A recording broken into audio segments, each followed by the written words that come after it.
All right, we're going to roll on to our next presentation, and that's Dr. Ahmed speaking about obesity-related orthopedic conditions. All right. Thanks for being here. I know. Nice. Okay, perfect. So good afternoon. I'd like to thank the organizers of this conference for inviting me. I didn't know my picture is going to be up, but I'm one of the newer orthopedic surgeons at Children's National. I joined from the Army, so I just got out in August, and I was told to give a talk on obesity-related issues that are related to orthopedic surgery. So I came up with slip capital femoral epiphysis and Blounts disease. So we'll go through this today. So we'll start off with SCFE, as we call it. And this is just a quick picture of what SCFE is and what the acronym means. The epiphysis is on the side of the femoral head. And I don't know if we have a pointer. Is there a pointer? The tip right here?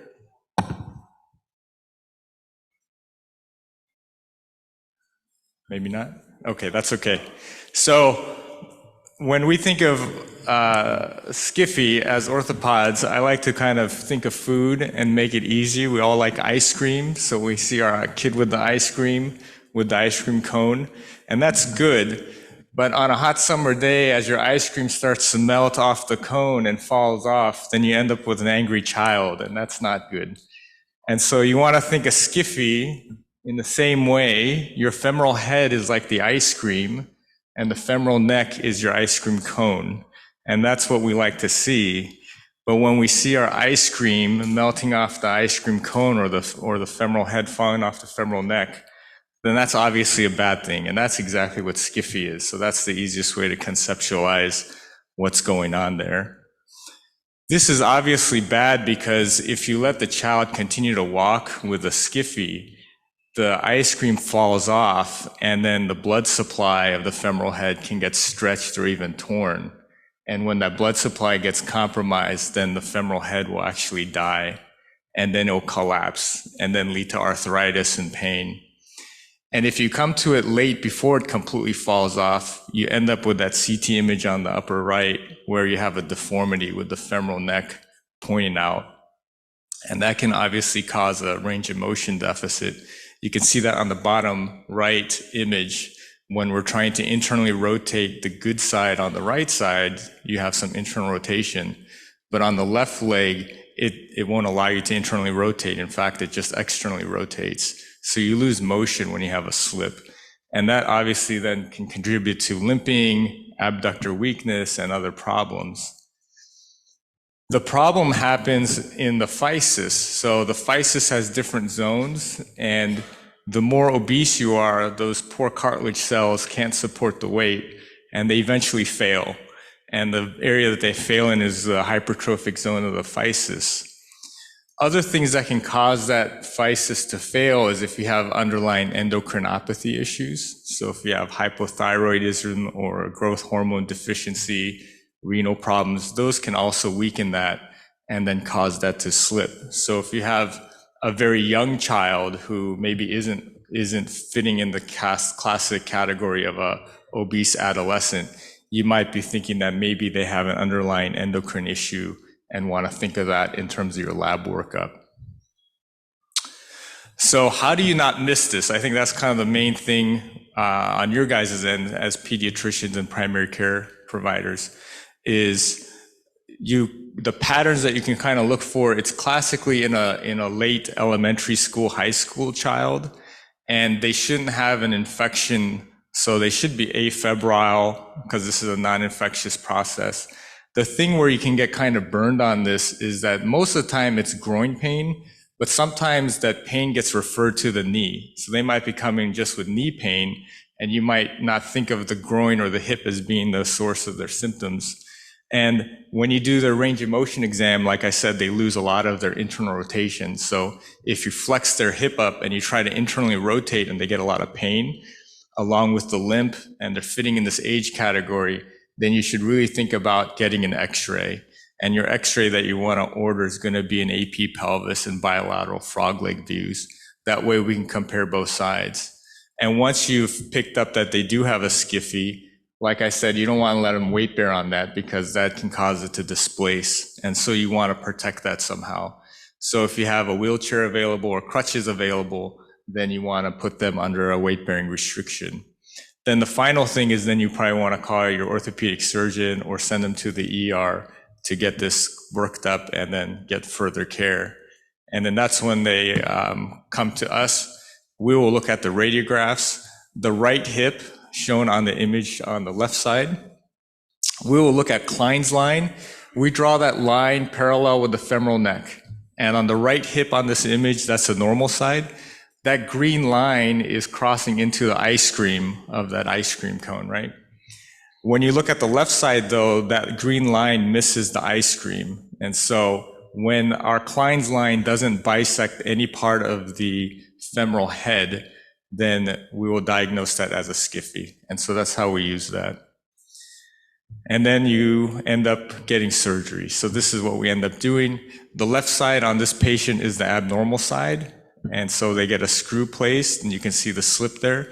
You might wonder why go ahead and put a screw on the right side, which is the normal side, that's asymptomatic. If the patient is very skeletally immature, or they are obese significantly, or if they have an underlying endocrine issue, then we know that that increases the risk of the other side slipping down the road. So in some patients, we'll just go ahead and prophylactically pin the other side. But we don't always do that. It just depends. We have our own criteria for that. So the other thing you want to consider is that, like I said, most of the time SCFE is an adolescent problem, but you should think of hip in kind of different categories. So if you have an infant coming in with hip issues, that's a lot of times going to be your transient synovitis or your septic hip type of patient, more of an infectious etiology. And so that patient's getting lab work to look for any infection, your ESR, CRP, CBC with differential. If you have an elementary age school child, then you're going to also work that up by getting radiographs, and you might find leg Calvé-Perthes disease. And that's like an avascular necrosis type of problem, a vascular problem in the femoral head, and you'll see sclerosis and other things on your x-ray. And then the adolescent patient, like I said, you'll get radiographs, and that is going to fall more into your SCFE category. You can obviously have other things that you're going to pick up on your exam or radiograph. Obviously, if there's trauma, you're going to find a fracture. If you have a misshapen femoral head neck junction, that will cause impingement, and that's more of a femoral acetabular impingement or FAI type of picture. And then if you have avascular necrosis or limb length difference, you might pick that up with like hip dysplasia. If the hip is out of socket, you'll pick that up on your radiographs. So there's obviously other sources of pain. So kind of the SCFE summary, basically, if you have a patient who falls in the category of being adolescent, they're coming to you with a limp or their gait just seems off, and they're having pain in the groin or the knee, so you want to think about that distal thigh or knee pain, then that's going to be kind of the classic presentation. And then you're going to want to get an exam on them, and if they have a lot of pain with internal rotation, or they have no internal rotation or very limited internal rotation that causes pain, that's going to be another red flag for you. And then finally, you're going to get your imaging, and your imaging should make the diagnosis. Now, I had one patient where I had to get an MRI because they fit all the category, but the x-ray looked normal. And in that patient, the physis had increased signal changes. And so I went ahead and operated on them, and it got rid of their symptoms. So very rarely you can have what we call like a pre-slip, where it's about to slip, but we catch it super early and we can't even see it on radiographs. That's more of your zebra. So you're not going to see that all the time. So really MRI is not necessarily your first indication. You should really stick with the radiographs first and then consult with us. Then your management really is to protect that weight bearing. Like I said, we don't want them walking on that. And in our minds, we will categorize kind of the risk of whether we can wait or whether we need to do it immediately. And that's where that discussion comes with your orthopedic surgeon. And essentially, if you wanted to do the consult, the information that we're going to really ask for is down on the last part where it says consult. And we're going to typically want that information. So it'd be like, this is a 13-year-old obese male who has no past medical history, presenting with left groin pain, who is unable to bear weight for 3 days, and radiographs are obtained which show a concern of SCFE. If you kind of jumble all that together, then that pretty much tells us in our mind what we need to do and what the urgency is of this patient. So that's SCFE, and we'll go through questions afterwards if you have any. We'll move on to Blounts disease. So Blounts disease is essentially very bad bow-leggedness or genu vera. And the problem with Blounts disease is that if you let it go and it continues to deform, then it's going to really put a lot of pressure on the inside of your knee joint. And then that can cause cartilage damage, meniscal damage, eventually arthritis and pain, and joint destruction, leading to early knee replacement and other problems. And so these are patients that we want to also identify. And they can also get ligamentous laxity with a lot of the deformity on the outside of the knee. The deformity is usually a little bit of limb length difference if it's one-sided, and then they'll get a little bit of in-toeing of that side. So the only time that you're allowed to be bow-legged in life is really before age 2, right? So if you look at babies, if you have kids or you see the kids that come in, infants, when you get them up, they look a little bow-leggedness a lot of times. But after about 2 years of age, they should start to straighten up, and they will start to even get a little knock-kneed in early elementary school age or preschool age. And then by elementary school, they should really straighten up and have more of an adult-looking straight alignment or neutral alignment. So if you're seeing a patient with significant bow-leggedness after age 2, then that's something that you might want to consider looking into more closely. Now, it's still a range, right? We see adults that look a little bit bow-legged-ish, and that's also okay. But we're talking about if it's more significant than that. And then if there's a concern, especially in an older patient, then that's where we get radiographs. The radiographs we usually get are hip to ankle x-rays. So we can get the whole hip all the way to the ankle and look at the femur and tibia together, and we can actually measure angles on that, and then you'll really pick up whether someone is knock-kneed or bow-legged on those films. So this kind of shows you the different flavors. It's a spectrum. It can happen anywhere from the very young at age 2 all the way to even adulthood. You start to see missed ones. And the difference is that if it's very early on, it's typically bilateral, even though the picture here shows a unilateral one. And you'll get x-rays, and since it's a skeletally immature patient, that middle x-ray shows like an infantile or early onset Blounts. You see how the metaphysis kind of has that beaking. So if I had a pointer, I could show you, but it kind of sticks out on the medial side. So we look for that beaking. And the good thing and the bad thing about someone who's immature, who's very young, is that they have a lot of remodeling potential. So if you can get to it early, then we have the potential of restoring that to more normal alignment. But it can also progress because they have more time to deform. So it's a double-edged sword. Later on in adolescence, you will see this. It's usually more unilateral. This picture up on the upper right shows a bilateral one. This can also start to deform the femur over time. So that might be one of the disadvantages of this, but those are the differences. And then you want to think about other things that can cause this. So this is a growth plate problem. You can have things like infection or trauma or tumor that has also caused a physeal injury. So getting a history to identify that, because Blounts doesn't have that history with it. And rickets is another one that can cause bow-leggedness. So this kind of shows you the difference between Blounts and rickets. On the image on the left side, the deformity is all in the proximal tibia. If you look at how the joint line is, if you look at that physis relative to the shaft of the tibia, they should be close to like 90 degrees, right? But it's very sloped inwards. And then with rickets, you get a very bow-legged femur and a bow-legged tibia. And then we can look at that angle, the metaphyseal-diaphyseal angle, more closely. The green, so if you look at the left image, that green line where it says 20 degrees is drawn from that metaphyseal beak medially out to the lateral side of the tibia, and then we draw another angle down the shaft, and then we can get angles off of that. That helps to guide us to say whether this is really a Blounts disease or not. And then the image on the right is a measure between the femur and the tibia.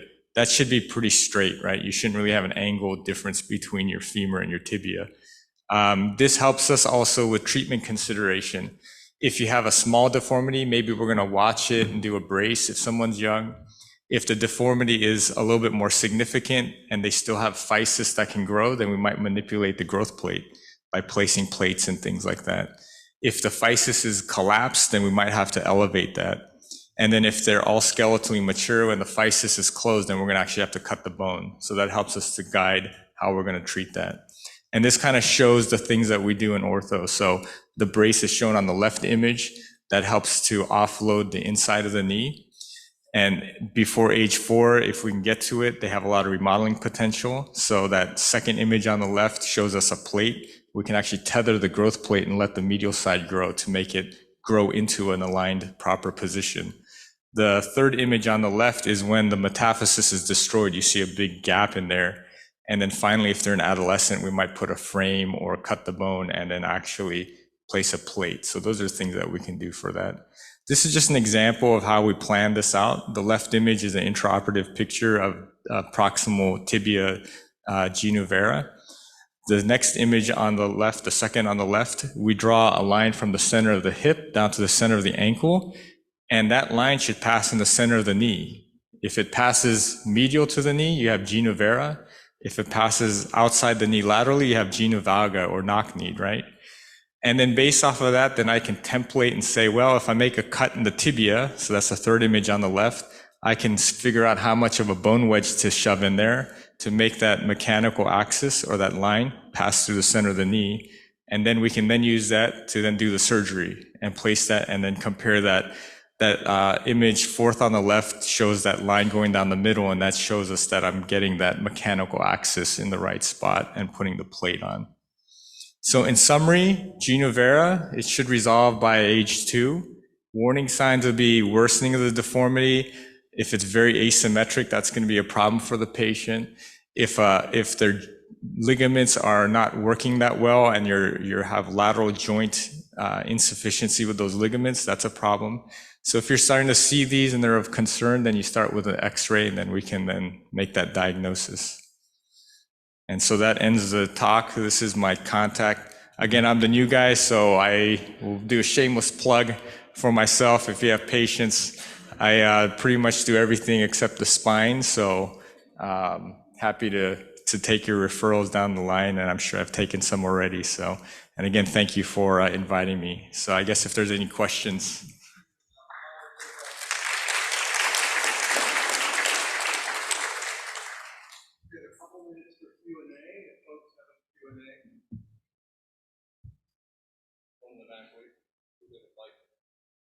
Wait for the mic.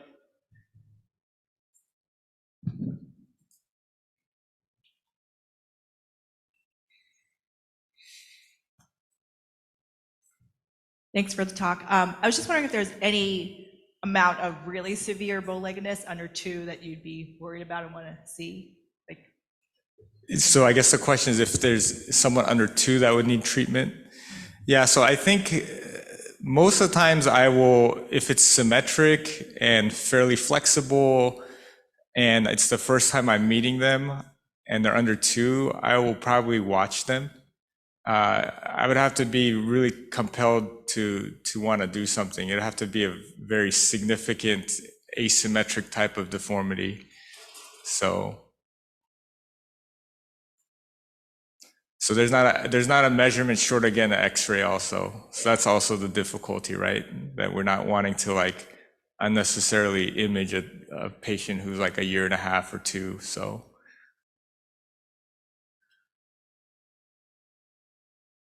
All right, I guess the coding was more interesting. I'm going to ask a question. So since we're talking about patients with obesity today, I know that I have seen some, some different criteria with different docs in terms of Blount's repair in patients with severe obesity, and sort of interested in having a BMI reduction before surgery. So I'm curious what your thoughts are, if there are any patients above a BMI level that you feel like would not be as successful with surgery. Got it. And where are you? I can't see you in the crowd. Oh, there you are. I was like looking for someone standing. So your question is does the BMI affect how we treat them, or what was the? Yeah. So for Blounts or Skiffy, so for Blount's disease, if you have an adolescent, you're going to do an osteotomy, for example, on them and cut the bone and realign things. Then we're making a controlled fracture, so we want that to heal. And so in those patients, we may consider getting bone health labs to make sure like vitamin D levels, calcium levels, and that type of stuff is optimized so that the bone actually heals if we cut it. But in terms of just obesity itself, it's always nice when patients are, their weight's controlled and they aren't obese, but it's also sometimes not a fully realistic thing to have that weight reduction instantaneously, right? So if we're catching someone who's skeletally immature and we can maybe place a guided growth plate, for example, that's probably low risk. And so even if they're obese or not, we may put that in. We might not be as optimistic how much we can correct.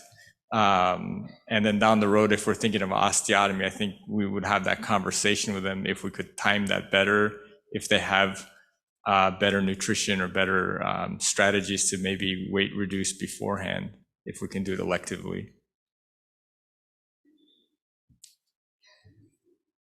Oh, there's another one. Hi, this is Liz Estrada from Endocrine.